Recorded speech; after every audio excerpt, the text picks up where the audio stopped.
അങ്ങനെ മമ്മൂട്ടിക്ക് മുൻപേ ജയസൂര്യയും 100 കോടി ക്ലബിലേക്ക് കടക്കുകയാണ്.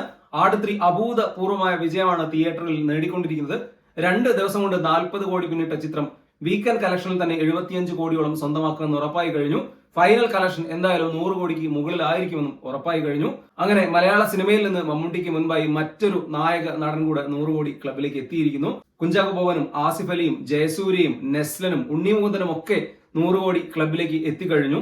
ഏതായാലും മമ്മൂക്കയുടെ 100 കോടി ചിത്രം ഏതായിരിക്കുമെന്ന് ഇനിയും കാത്തിരിക്കേണ്ടതാണ്.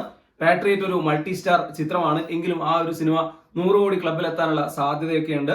2016 ഒരു മലയാള സിനിമ 100 കോടി ക്ലബിലേക്ക് ആദ്യമായി എത്തുന്നത്. 2016 മോഹൻലാലിന്റെ പുലിമുരുകനായിരുന്നു ആദ്യമായി 100 കോടി ക്ലബിൽ എത്തിയത്. ഇപ്പോൾ 10 വർഷം പിന്നിട്ട മലയാള സിനിമയിൽ ഏതാണ്ട് 15ഓളം 100 കോടി ക്ലബ് ചിത്രങ്ങളുണ്ട്. എന്നിട്ടും അതിലൊന്നും ഒരു മമ്മൂട്ടി ചിത്രം പോലും ഉണ്ടായിരുന്നില്ല എന്നുള്ളതാണ് സങ്കടകരമായ കാര്യം. മമ്മൂക്കയുടേതായ കരിയറിൽ അദ്ദേഹത്തിന്റെ മികച്ച പ്രകടനം നടത്തിയ നിരവധി സിനിമകളുണ്ട്. ഈ അടുത്തായി തന്നെ അദ്ദേഹത്തിന്റെ കളങ്കാവലും ഭീഷ്മപർവവും കണ്ണൂർ സ്കോഡും ഒക്കെ നല്ല പ്രകടനം ബോക്സ് ഓഫീസിൽ നടത്തിയ സിനിമകളായിരുന്നു. എങ്കിലും അവയെല്ലാം 80-85 കോടിക്കുള്ളിൽ നിൽക്കുകയായിരുന്നു. അപ്പോൾ ഏതായിരിക്കും ഒരു മമ്മൂട്ടി ചിത്രം 100 കോടി ക്ലബിലേക്ക് എത്തുക എന്നുള്ളത് ആരാധകരെല്ലാം കാത്തിരിക്കുന്ന കാര്യമാണ്.